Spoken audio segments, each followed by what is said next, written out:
Hello and welcome to the Explain It podcast. I am your host, Ingryd Hernandez. I am super excited about our guest today. I actually just met Audrey. She is in Owners Club with me, which is an elevated mentorship mastermind that came out of the Pace Morby communities. So we're talking about like you have to be in like sub 2 or a top tier TC or Gator in order to be in this elevated mastermind. So why am I so excited? Because like being a part of Owners Club, you get to be around folks who've kind of matured their business, are elevating themselves. And so it's kind of like the cream of the crop, if you will, so that we could really make some big moves. One of the things about Owners Club is that we all have our Mount Everest. And because we have our Mount Everest, and when people understand what your Mount Everest is, meaning these big, big goals that we want to do in the next 5 to 10 years, it attracts people for you to do business with. And it's literally how I attracted my business partner, Eric Richards, and all the deals that we're doing out in the Ohio Valley area, which is like Ohio, West Virginia. So again, super excited to have Audrey on the podcast today as we talk about how folks can consider doing private money lending, things for them to consider. I get a lot of questions about private money lending. So I'm really, really excited to see what Audrey's going to teach us today. So Audrey, welcome to the Explain It podcast. How are you? I'm doing great. Thank you for having me. I'm excited to be here with my fellow OC members. Yeah, fantastic. So Audrey, you said you're focused on private money lending. Did you start there, or where did you start your real estate journey? Before I joined Sub 2, I owned a long-term rental, and that's kind of what piqued my spiral into real estate investing, and quickly realized that owning a long-term rental was not going to get me to the goals that I was trying to achieve. So we sold off the rental. I took the profits from it, and I joined Sub 2 and was like, where do I go next? I just thought, oh, I'll just buy more long-term rentals for less money because I'll use creative finance. And no. Then I, along the way of learning about these things, I found out about private money lending, and I was like, okay, this is going to get me much more cash flow and, more cash flow for now, which is what I was looking for. I was looking to go part-time in my W-2 so I could spend more time with my family. So I needed more of the extra cash flow now versus building that long-term wealth or the portfolio for long-term. And so based off of the goals that I had, private money lending was really what made the most sense. That for sure. I was just gonna say it makes sense, but you finished that sentence. So usually when folks are starting real estate, they go straight into wholesaling as an active income approach, and you went into lending, which tells me, first of all, the fact that you had a rental already, so you knew a little bit, even though if it was just enough. So you don't need this like extreme amount of information, guys. It's like what I'm starting to pivot into explaining folks that like you don't need all the mentorships and all the information. You just need just enough to get you to that next step. So when folks start real estate, the thing that they have to evaluate is what do they have? And you either have skills, money, or time. And so you could have all three, but usually one of these beats out the rest, right? And so it sounds like for you, having sold your rental, money was the thing that was beating out the rest. Right. I had a chunk of capital that I could use, but it was a limited amount, but I had a chunk of capital that I could leverage because I didn't have time and I didn't have a ton of skills or knowledge around the space. Like I was pretty relatively new. So yeah, I had a chunk of money and I learned as much as I could around private money lending once I like laser focused in on just that one thing and stopped. Everybody does it when you join. You can't not do it when you join Sub 2 because there is so much information and everything sounds so cool. But once I did laser focus on private money lending, then that's really when things started to make sense and kind of snowball from there. Right. So that's so true. I was literally just talking to somebody about that earlier today. So it's impossible to not like just start diving into everything. I'm not going to lie. I made some cold calls trying to wholesale. Like I thought that's what you're supposed to do. And then I realized I don't have to do this. Cool. Let us know in the chat if you're the same person as both myself and Audrey, where there's just so many opportunities to make money in real estate that you realize, oh shoot, I'm not, figure like you can't help it but go across all the things. So it's one of the things that I have a question about the Morby method off topic. Victoria, come on to the podcast on YouTube, and we'll be happy to answer your Morby method question. I was actually the first student that I know of to do a Morby method in sub 2, and since then, so many people have become like the experts in Morby methods, which is awesome. But for those of you on Instagram, there's a good 10 or so people on Instagram. Come on down to YouTube where we can answer some of these questions. But yeah, I hold office hours on Wednesday for my Arizona region, but anybody's welcome. But this is sort of like our Arizona accountability meeting that I commit to. And the thing that we talk about in there is people's, like, a lot of them are beginners in real estate and like, what is their next first step? And obviously the three things we talked about, right? We talk through that just so that I'll give you an example. Somebody who has extreme amount of experience in multifamily was on the call today, and they're like, well, I know everything there is to know about multifamily, but I'm going to go focus on single family. And I'm like, why? Yeah, why would you do that? Part of it was because they needed active income, so they wanted to do some wholesaling. I'm like, okay, well, that makes sense. But I was like, since you already have the skills and you technically know where to get the money, not entirely, because I told them I can help them with the money on multifamily because I have so many lending relationships, and capital raising is something I've started to do more of, so that I'm like, okay, I can help you with the money part. But if you already have the skills for underwriting, and you have the time to focus on it, go get the deal and then come back to me, and then we can work through the money part. Right. But I told the whole group, I was like, your biggest challenge, because most of the folks who were in the office hours were new to sub 2. I was like, your biggest challenge is going to be where you're going to focus, because there's so many things that drive your attention in sub 2. Yes. That it is really difficult to figure out where are you going to focus. Anyways, for the folks watching this on YouTube and want to interact in the chat, let us know how many things were you possibly starting on, or what are you focusing on right now? Because I feel like that is so very true. Like in real estate, there's just so many options that can get confusing and overwhelming. So yeah. Yes. And then you never do actually any one of the things.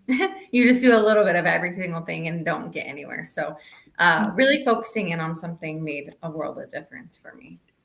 So what are some of the fundamentals that you feel somebody getting started in private money lending should be aware of now, so that they're prepared for what that next step looks like? Yeah, I think as I've learned more and more about it, I think it's important to, and I guess I didn't really think it was important or maybe understand it when I first started, but figuring out what you feel comfortable lending on, and what that means is like figuring out what loan to value you feel comfortable lending on. So if somebody brings you a property that's worth $300,000, how much of that $300,000 are you willing to lend, and how much additional equity do you want to stay in the deal so that you know you're protected? And that's something that I never really paid that much. I paid some attention to it, but not enough at the beginning. And now going through a full year of lending pretty actively, I pay much more attention to those things of how much am I willing to loan on a deal, and Is it, first position, second position? I don't know if those are things that everybody in this podcast are They wouldn't know. So this is why we want to Yeah. have this podcast to talk through what does that even mean? Right. So first position is going to be like where the bank would be. Like if you are Bank of America and you're giving somebody a mortgage on a house, they're always in first position. That means that if something were to happen to the house and they had to foreclose or take it over, that person in first position is going to be paid out first. So they're first in line to get their money back. Then you get into second position, which is going to be the second person in line to get their money back. So once again, if you have to foreclose, first position gets paid out first. And if there's anything remaining on the deal or in the value of the house, then the second position gets that amount back. So of course, naturally, second position is a bit riskier, but you can make a little bit more there. So just some people are willing to do that. Some people are willing to do the riskier deals and be in second position in order to make the higher interest rates or the higher returns. And that's fine, but just know what you're willing to do so you know what risk you're signing up for. That's right. So a phrase that we often say is you got a loan to own. So it's not really just about the lending or the LTV, like loan to value. It's also, are you lending on a piece of asset that you don't mind owning? I'll give you an example that happened to me recently. I have a private money lender who loves me. Like he and I have a really good friendship. We've known each other since 2007. He was my boss at one point. We're good friends. Like his family knows my family. He was my first private money lender when I got into real estate.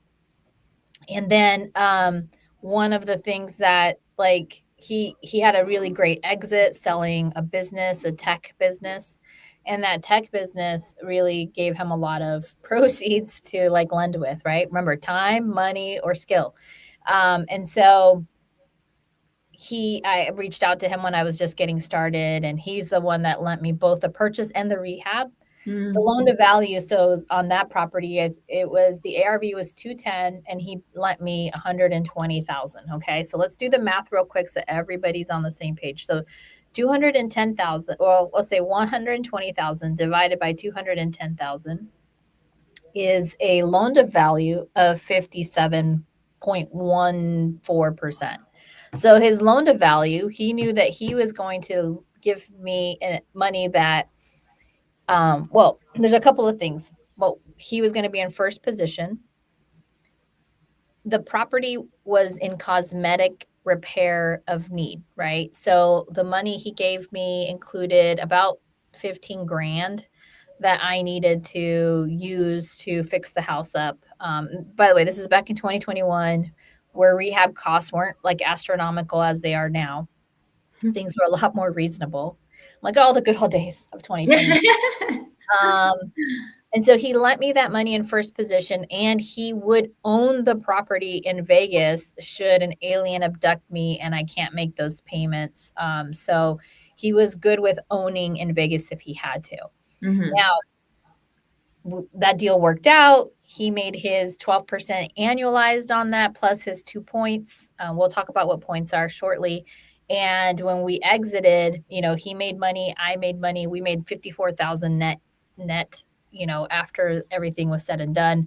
Had an amazing agent out in Vegas. His name was Hector, who had all the ins of people who I could use. So he really helped keep my costs down on the rehab. And again, it was a quick cosmetic. And then fast forward to now, where I went to this private money lender and I said, hey, I have a triplex in Ohio. It is doing around $1,800 a month right now. And I just need, the funniest thing is 120 grand. So I needed 120 again. And this time his, even though he's in first position, he's now asking for 14% annualized and 1 point origination and then 1 point every 6 months, right? So it gives you, keeps you motivated as a borrower to kind of get this in and out as fast as possible. And he's like, I have the money. And I love that, your loan to value makes sense because the house is, the property is worth like 165, 170, and it's already stabilized. So it's a matter of us buying it and then refinancing it into a DSCR. So a debt service coverage ratio loan, which is a type of loan for investors on their property assets. But he's like, but I don't want to own in Ohio. Oh. So I have the money for you. I would love to help you, but I don't want to loan to own in Ohio. And I was like, shoot, what can I do? So I looked at my portfolio of assets. And for all of you guys who are from the creative financing world, because I'm from the creative financing world, I'm going to tell you this, and hopefully it sticks with you. Despite the fact that we can buy things at market price, you should still try to negotiate as much as possible not to do that.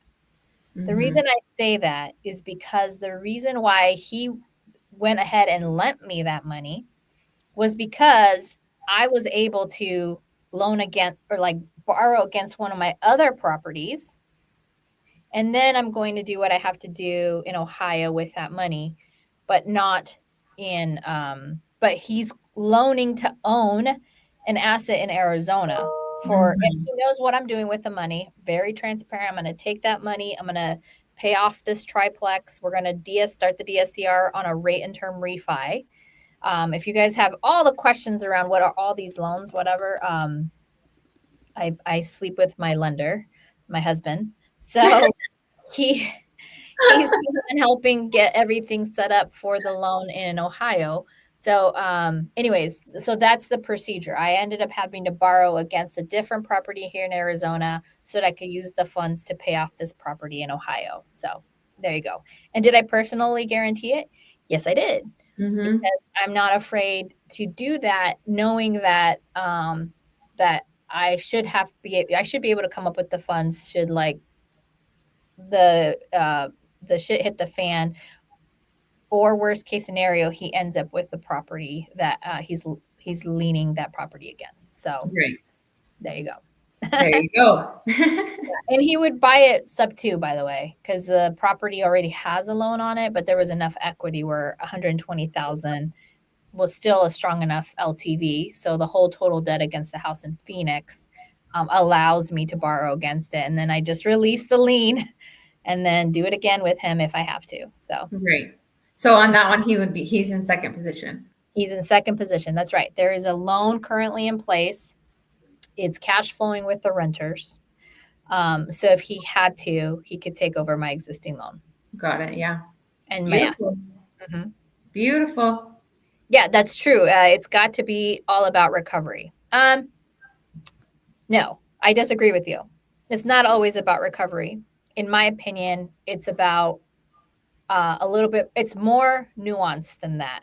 Yes, somebody should have enough assets for you to be able to get your money back, because it's not worth the personal guarantee on paper if somebody doesn't have assets that allow you to get your money back as a lender. Right. However, in my opinion, it's not just about recovery. It's about trust and like knowing that you're lending with somebody who truly has your best interests in mind, because recovery can be just as traumatizing, in my opinion. I've seen people, I'm part of this like Facebook page, which I'm not going to socialize, but on the page, my heart hurts for all of these people who have to get these attorneys involved and go to these great extremes to recover their money. And I feel if you don't have that relationship, if you don't have that like operational excellence that you should expect from people you're lending to, if you don't have all of these things, that like your recovery could even be just as worse or more traumatizing, because you're looking more at the dollar figures than who you may be up against. Yeah. What's your perspective on that, Audrey? I agree completely. I've heard some very, very horrible and life-altering stories from people that worked endlessly, tirelessly to get their money back. And whether they did or didn't, it was still a horrific and horrible experience for them. And then moving forward, they have a hard time trusting anyone. And so I agree. Like, even if you get your money back, having to go through all that just really takes a toll on your life. Like, it takes a toll on your personal life. It takes a toll on your mental health. It takes a toll on a lot of things. So I agree completely. Yeah. I do agree with that. If it's a difficult recovery, it wasn't a wise investment in the first place. That I can agree with. Mm-hmm. And so that's why it's important to like have these sit downs and have these discussions, know somebody's asset schedule. How leveraged are they? Like, do you feel like if your money has to get recovered, like what protections do you already have, even in your deed of trust or your promissory note that can help you in that recovery process? Mm-hmm. So yes, absolutely. So they wrote, I'm just saying it's part of the planning to understand what kind of recovery is involved. If it's a big problem, of course it should be a no. Of course, yes, yes. Totally. So Exactly. and that's why you should have these conversations before you lend money, not after. You should understand the totality of who your operator is before moving to lending. So Mm-hmm. tell us about your first lend, Audrey. Like, what was that experience for you? Were you nervous? What were the numbers on that?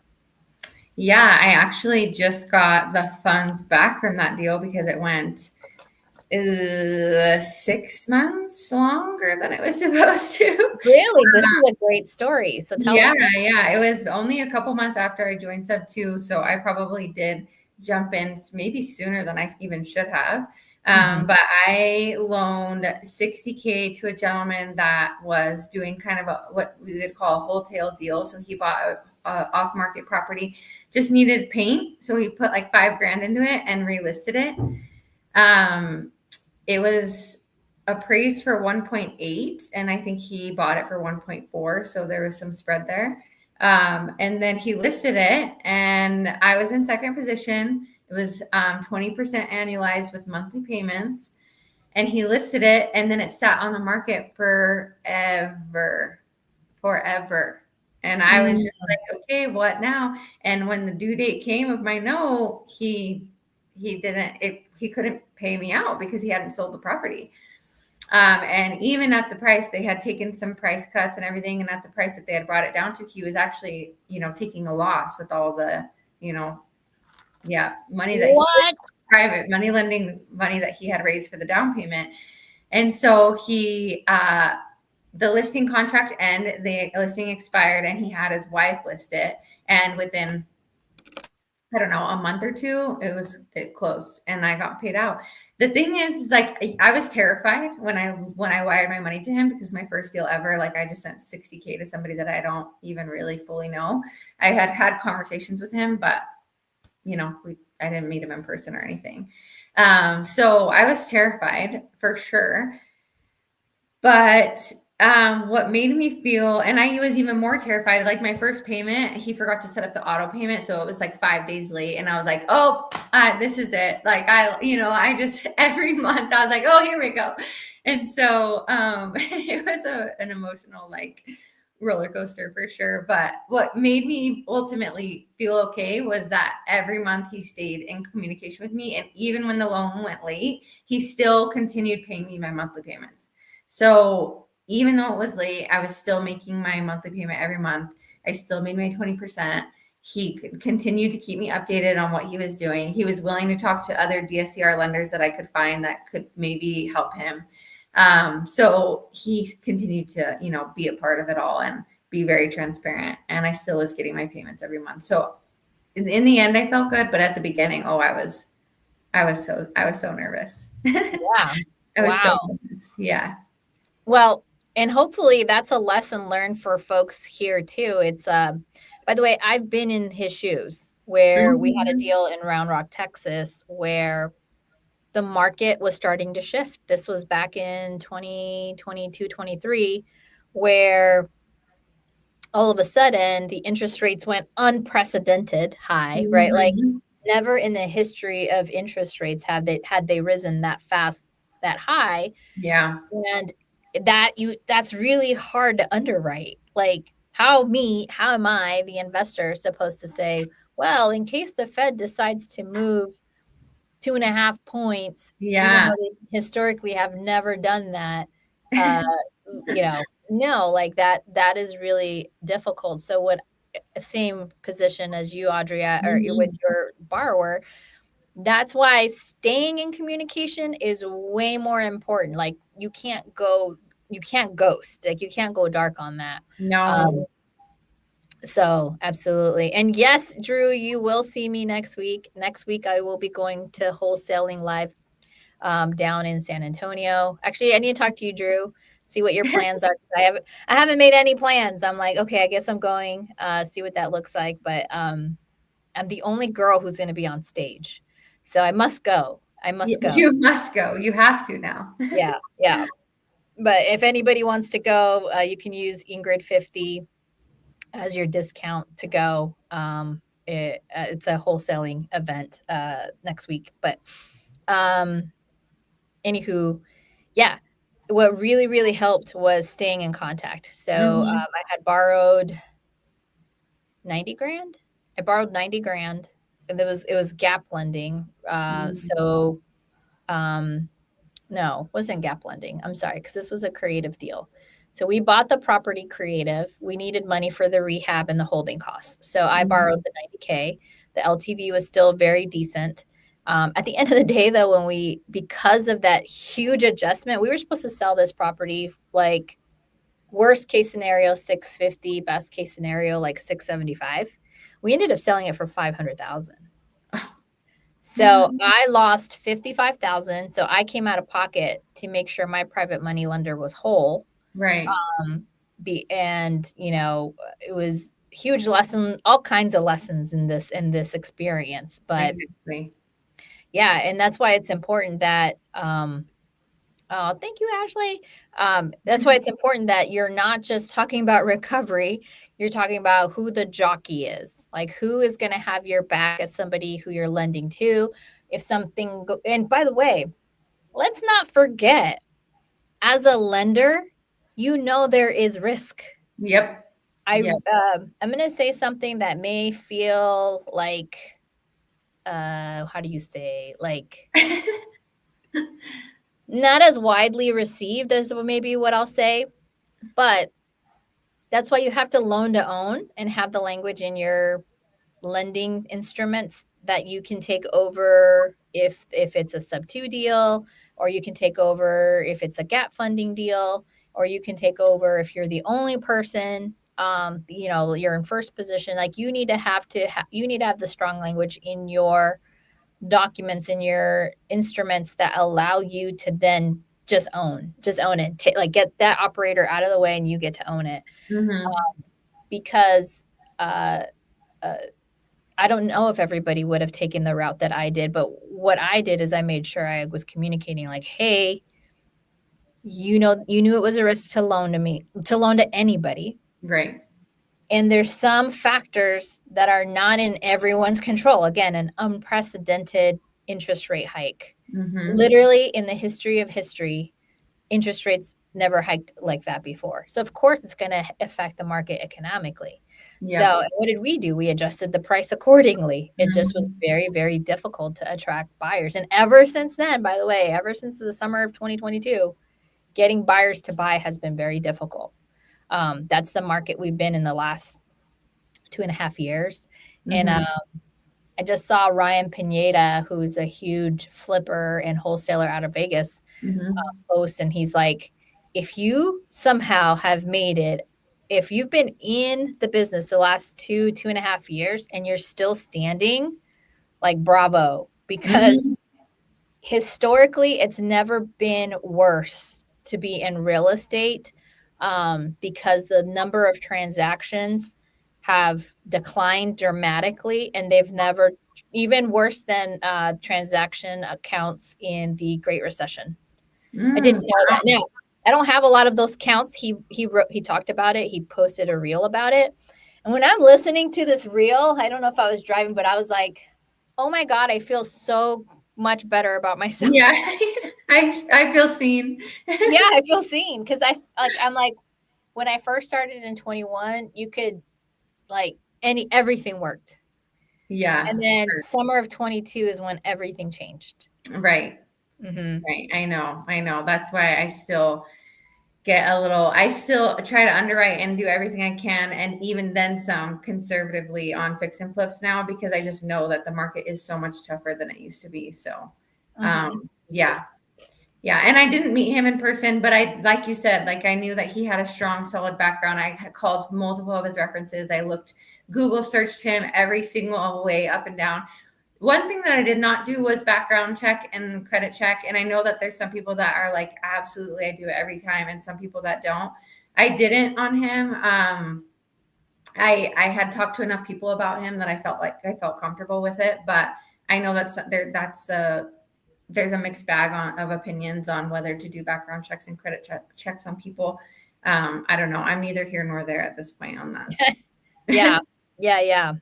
I know it can bring up some useful information, absolutely. But I've also heard from other people that did do that it kind of sent a lot of borrowers, like they kind of ghosted them. Like it was just a long and heavy process to get through their due diligence for the lender. And so the borrowers ended up, disappearing. So I don't know. I'm still open for final judgment on that part.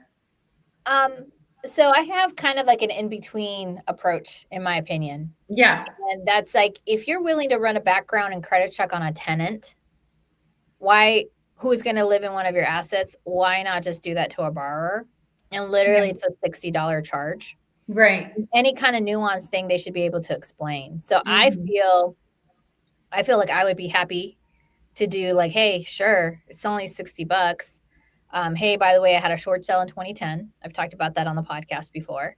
It's actually helped me land sellers because I can empathize. I can more than empathize because I lived that experience of going through a short sale. Like, oh my gosh, what if it doesn't sell and it goes into foreclosure? Like I went through that, but that was as a consumer, not as an investor.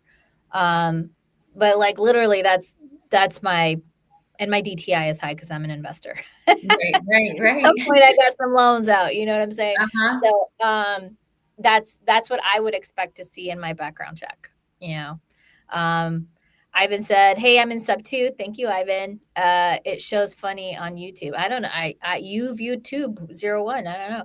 You are the real deal, straight up. I'm just another admirer. Rock on, girl. I'll take suggestions on the quick fix. Oh, for sure. Thank you. Thank you very much. Let's see here. Audrey's deal was a $60,000 lent. What was the total profit made and how, like payments plus a chunk? And also it went 6 months longer than expected. So was there more money made? How are the profits taxed like income? Yeah, $60K lent. The total profit made was $12K because it was out for a full year. It was supposed to be 6 months. It ended up being 12 months. So I made the full 20% annualized. I made the full 12,000. I did not get any extra fees for it going late, and that was just because I didn't negotiate that at the beginning. That was another learning lesson. Like now that I have talked to and worked with more borrowers, there's some people that I will negotiate an extra fee if it goes late, and there's different ways that you can structure that. But yeah, they were monthly payments, not just a lump sum at the end. And the monthly payments, especially as a new lender, was huge for me. Like seeing that come in every month, I had so much more confidence in him and that things were going to be okay versus having to just wait it out an extra 6 months when it was supposed to be due. So I would highly recommend the monthly payments if you're a new lender and if the deal warrants that.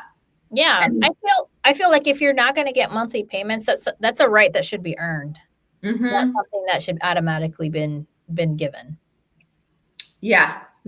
And then the income is taxed, or the profits are taxed as income. Yes. Yeah. So, who's your chatty, which is a funny name.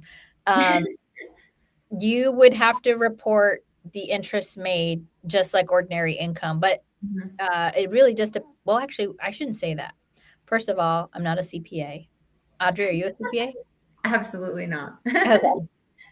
So that is a CPA question. Yeah. I would say in general, money that is made with your money is taxable unless you have some sort of crazy structure loop-de-loop thing that you do with your business, right? Like there's always workarounds, and that's the only reason I'm giving a little bit of a disclaimer here, because there's folks who do things differently. I'll give you an example. I had somebody who does a spendthrift account, a spendthrift trust. The spendthrift trust, oh my God, it's like a, what do you call it, a tongue twister? It can make as much money as it needs to, but it's not taxed. Whereas the person who's the beneficiary, who's actually running the trust, they have a set income that they're making that the trust pays out. So that's a very creative example, who is your chatty, where the money that the trust is making is not going to be taxed because of how a spendthrift trust is set up. But I don't know all the things about it. I just know enough to know that it's ways to get around paying taxes. So Yeah, exactly. legally. Exactly. Yeah. Is funding for new development a good option to go? Like starting the development of the home, advertising and selling it before it's fully built? Okay, wait, hold on. Tyreek is saying, is funding for new development a good option to go? Like starting the development of the home, advertising and selling? I'm not really sure what you're asking. Me neither. Yeah. Like lending on a new development or raising money for a new development? Yeah, that's the part I'm not. And the other confusing part, selling it before it's fully built. I'm like, you always want to market your opportunities and try to sell them before they're fully ready to go. But yeah, I'm not quite sure what the question is. So try again, Tyreek. Let me see. Let ask it differently and see if maybe we might be able to help kind of go through it. Okay, so you started lending. That was your first way of doing it. What and how many more like deals have you done since? What have you changed in your process of onboarding folks? Yeah, a lot has changed just in the sense of once I started doing it, I got into the space of everybody around me started to want to do it and learn more about it.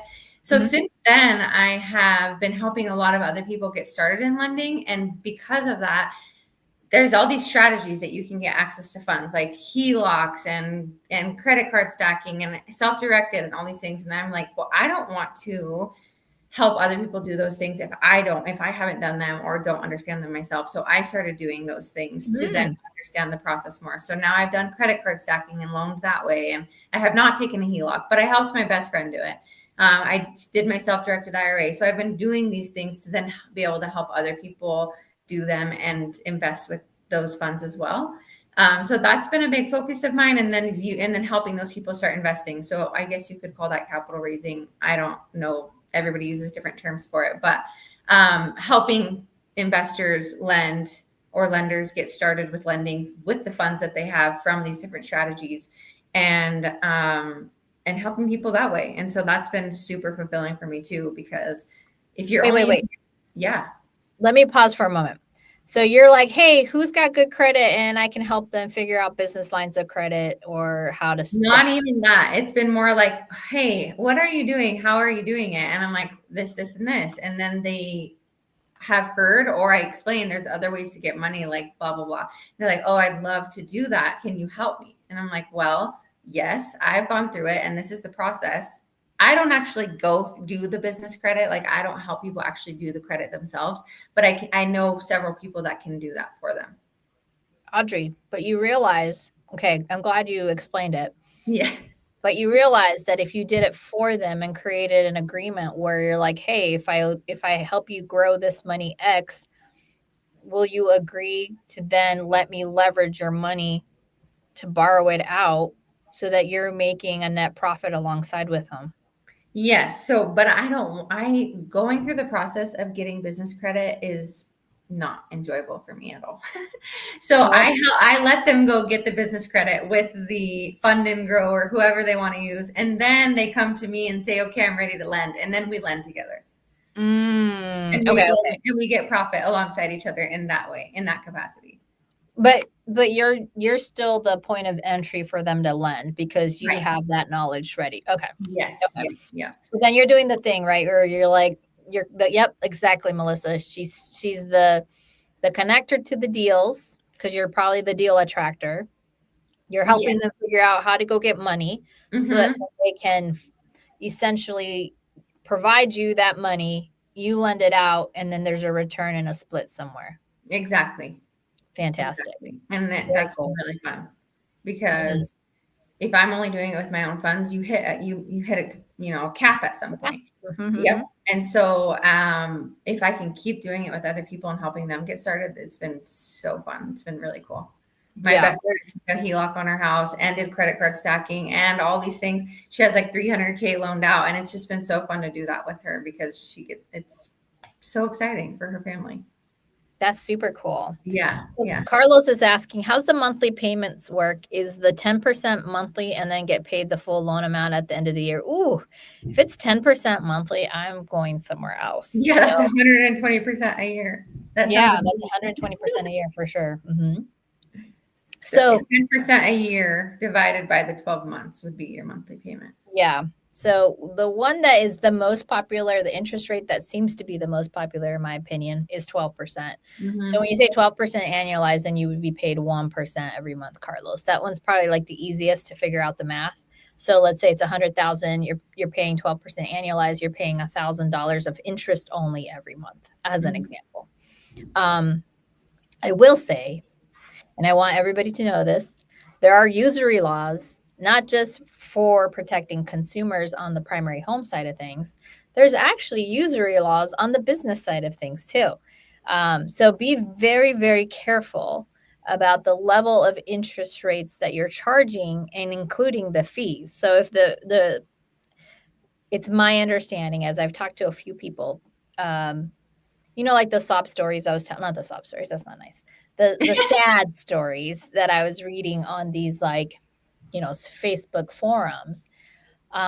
When I peel back that onion and understand what they were charging and expecting every month, it was like, oh, sounds to me like there wasn't a true win-win there. Mm-hmm. Um, like your example, 60,000 compared to 1.4 million, where there was a $400,000 spread. I feel like that is way more a balanced loan at your interest rate versus a $60,000 loan on a property that maybe is going to sell for 150, and what that interest rate looks like. Let's say it's a first position, because I do quite a few of those in Ohio and West Virginia. We're always looking for lenders who want to be in first position, willing to lend on the purchase and rehab. And, we go through the process of fixing properties up and then selling them. And then that's when our lenders get paid out. So, uh, really, in short order time, we've been able to do like 10 projects already. And I think Wow. all but one is sitting in second position. All of them are in first, except the one that was a sub two. It was a sub two deal. It's like, well, we couldn't let go of that one because not much to do, and the person we borrowed from understood the sub two structure, so it wasn't something we had to re-educate on. Yeah. However, most of our private money lending is at 12% annualized, and that's aligned with hard money. Mm-hmm. So what's your position or perspective on interest rates for the types of loans that you're doing? Yeah. For first position, I think that's like right around 12, between 10 and 15, I think is very standard and expected and reasonable. You can actually reasonably make those returns on real estate in that area. And when you're getting into the second position, typically interest rates can get higher because, like I said, it is riskier. But for the Gator community and anyone else that's involved in these short-term high interest loans, you do have to keep in mind that when you're lending on these deals at these high interest rates, you have to be aware of the fact that real estate itself does not provide those types of returns on a regular basis. So the risk is there for sure. And just being aware of that. Like if you want to risk it for the biscuit, then go for it. But the real estate itself does not typically and sustainably provide returns that high. So really, really, really be careful about the borrower, who you're working with. Really be thorough about the underwriting, strong paperwork with all the legalities of everything, because somebody that's doing too many short-term high interest loans as far from a borrower perspective can get into a bad spot pretty easily. Yeah. So I agree with you. I actually had somebody who lent money in Georgia, and the amount of interest rate they were charging was alongside, like, if you had gotten a credit card out. And the borrower defaulted, and then they had to go through the courts to like figure out getting the house back. But the borrower countersued the lender, Yeah. saying that they broke usury law. So it doesn't matter what Audrey or Ingrid say about lending. It matters what likely a judge would say. Right. And so the judge came back and said they absolutely were breaking usury law, even though this was from one business to another business. And the only thing that he awarded back was the principal. So, of course, you're loaning to own, right? Remember, you're lending to loan. And so the lender was ready to take back the property. However, they were able to actually sell the property and get their principal back from the borrower. And the borrower got away with that. The borrower got away with the fact that they didn't end up having to pay these unpaid interest rates, Right. because the lender was charging interest rates that a judge saw or had the opinion that it was breaking usury. And a lot of times when I hear back from folks who do lending, they're like, well, business to business lending has a different usury expectation. I'm always like, yes, but be aware, a judge can have a different perspective if there isn't an ironclad law on the books. So just something to be aware of as part of lending. So we have a couple of really great questions I'd like to bring up. So Victoria K wants to know, where do you recommend getting getting business lines of credit? That's a good question. As far as there's specific people that I know, I don't know their business name, but I can absolutely share specific people. Somebody in our community and in Owners Club that does amazing work with business lines of credit and credit card stacking. Her name is Dawn Sirois, Sirois. She's really, really great. A good friend of mine, and also does amazing work with business lines of credit. So that's who I would reach out to first.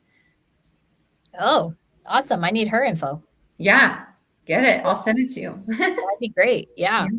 And then, yes, first positions, a lot of them are 12 to 15%, Elizabeth. That's what I've seen. Because I have a lot more experience, I usually am able to just get 12% annualized. I do agree with an operator that maybe lacks experience. You want to make up for that lack of experience in the interest rate that you charge. Okay, Melissa asks, question on the lending side. I just put together a creative, although I hear creatine is really good for you. Yeah. With seller finance, and the attorney drawing up the paperwork said they could not charge they could not charge interest per the IRS, or they could be penalized. I actually understand what this is, but do you know what this is? No. So again, I'm not a lawyer and I'm not a CPA, but what you're talking about is called imputed interest, Melissa. And so the IRS says you can't just borrow your money, like lend your money out and not make any interest on it. So they generally say that if you're going to lend something out, that you should at least make prime. Prime is whatever the rate the Fed is charging at the moment. In the moment right now, we're I think we're in the 4s or 5s. I don't remember. I don't know what the Fed rate is. Actually, let's Google it. What is the Fed rate right now? The Fed rate right now is between 4 and 4.25. So if they're not charging between 4 and 4.25, because normally like the Fed has the floor on the interest rate, and then banks will charge on top of that. Right. So then you'll end up with like a point or two. So a lot of lending documents will say prime plus 2 or whatever, prime plus 1. If you get really, really good in investing and you have a really strong portfolio, you can actually go make best friends with your local bank and they'll do prime plus 1, which is crazy. But I need to do that right now, actually, as we speak. I need Yeah, to yeah. refinance some stuff immediately now that I know Fed rate is 4.25. Well, and that was one of the things that I learned with one of my friendships in sub two, a guy named Mhm. Chai. Chai has a huge portfolio of 100 units or more. I don't remember his count because that's his business, not mine.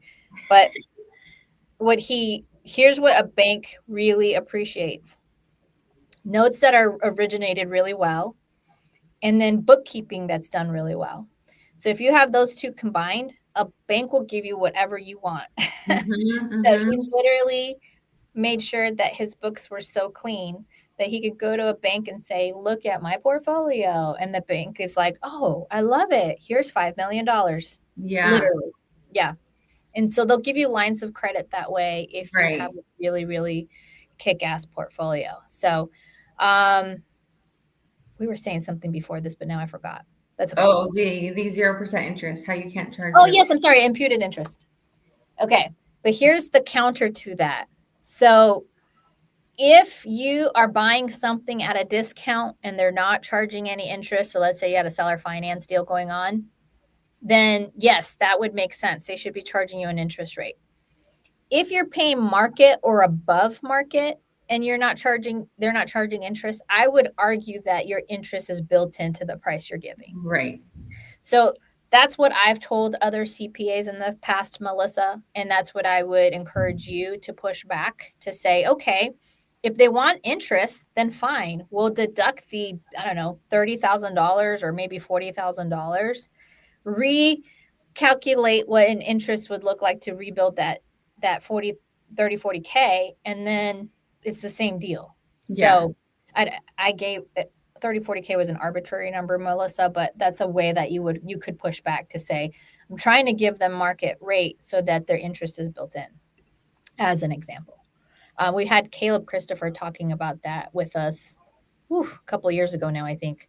And that's why it's important to have that. And Elizabeth, the 20 to 25% on the second, you're pretty close to user breaking laws on that. So I don't recommend that high of interest rate, even on a second position loan.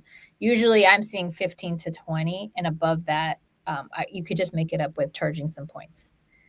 That would be my recommendation. But again, you guys run your businesses however you want to run. But that's my, Or yeah, I it's state specific too. You can always look it up per state. yeah, some won't let you charge over 18%. So it's important that you Yeah. know where you're lending. Mm-hmm. All right. Let's see here. Kirsten Martinez, my Washington Credit Union does only prime rate, so no plus on my HELOC. That is really low. Kirsten, Yeah, hi, by the way, good to see you, but that's amazing. that's super I don't awesome. think New Mexico does that.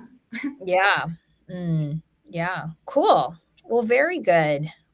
So what's your goal now? Like how many loans are you planning on doing? Like what's your, I mean, we're almost done with 2025. I know. We're in our last quarter. It's time to Mhm. power through the last quarter. I'm in a bit of a transition period right now. I have raised and helped and helping other people lend and all this. And now I'm in a place where I want to find a couple people that are ready to partner up and start. I want to focus on RV parks, honestly. So I want to partner up with one or two other people and really start hitting RV parks and raising for our own deals. I've been putting a lot of people's money into other people, other people's deals and other people's legacies and visions. And it's like, I'm ready to start partnering with a couple people and taking down RV parks and raising capital for our own deals. So that's the phase of business life I'm in right now. That's so awesome. Okay. Yeah. Right on. Um, Brian K., are you allowed to spread the interest over the length of the loan? I'll let you answer this, Audrey. Yes. That's typically what you do. Unless it's a flat rate, but yeah, typically it's a annualized rate. And so you're spreading the interest rate over the full year. The usury laws still apply. Usury laws are based off of an annualized rate. Yeah. Yeah. In fact, the way some people get out of usury laws is by doing flat Mm-hmm. rates. So let's say it's a 10% flat rate. Now there's a pro and a con to it. So it has to have like a time frame, right? So let's say somebody's charging a 10% flat rate.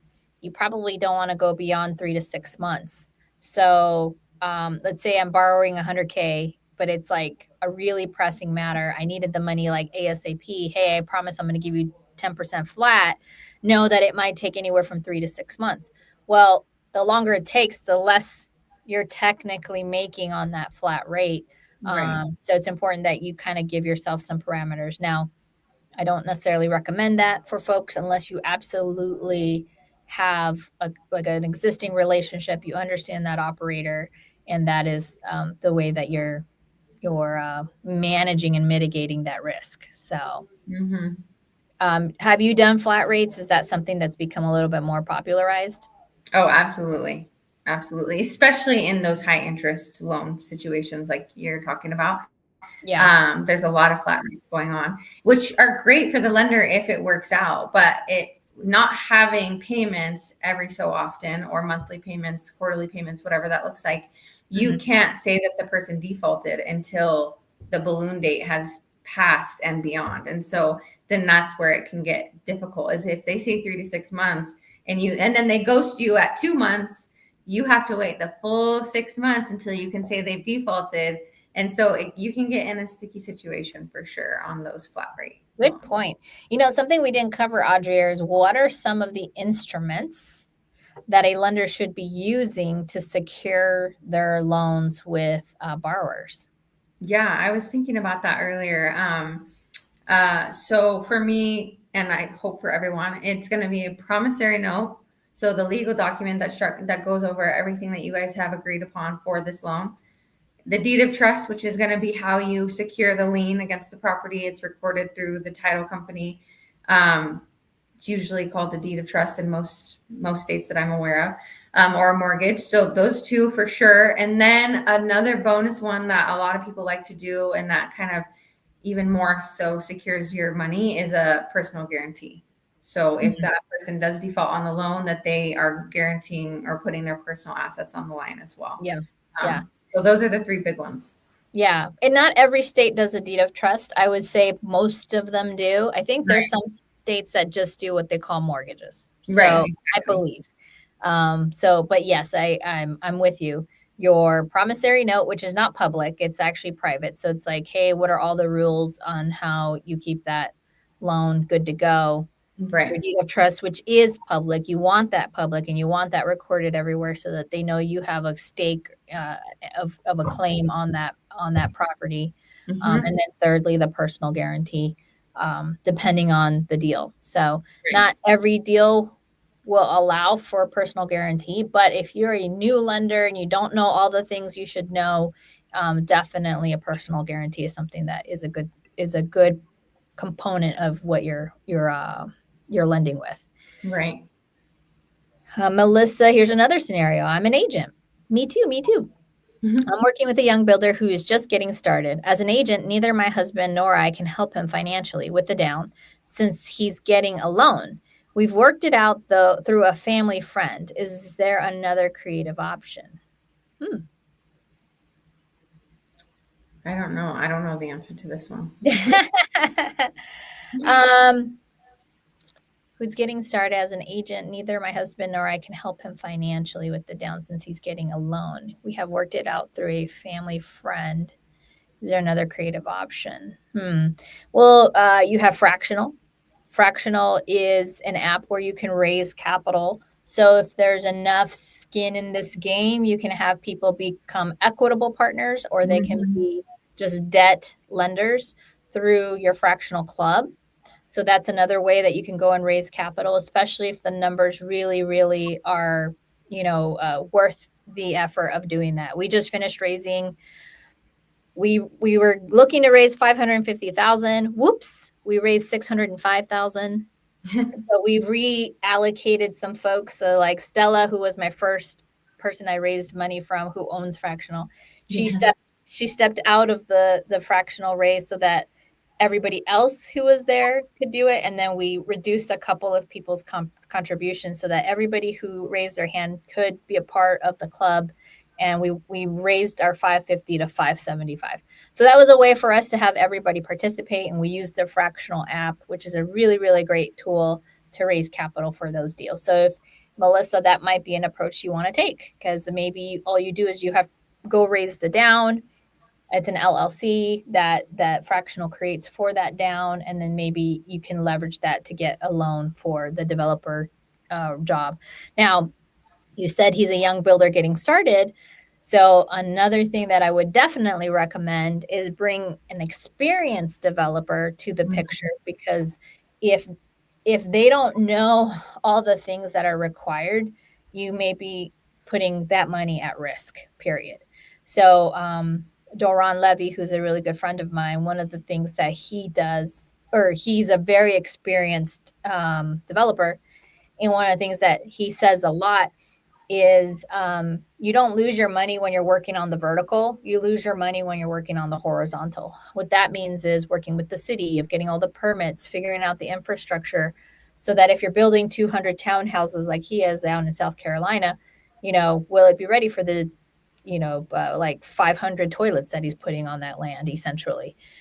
So that's something that is always, like, if you can mitigate as much of the horizontal work before you're raising capital, that's something that you might want to take a look at from a development standpoint. Audrey, how's your business structure? Do you have an LLC set up for just lending, then a holding company to hold that, and other LLCs for different purposes? What kind of business structure?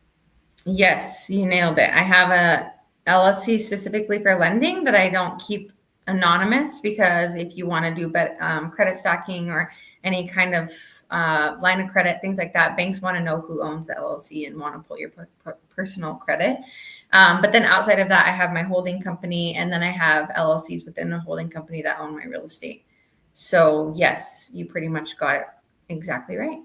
Oh, that's so interesting. So if you're going to have an LLC that is not anonymized, you don't want it tied back to your holding LLC. Exactly. It's going to be a standalone LLC. Standalone little island LLC by its little self.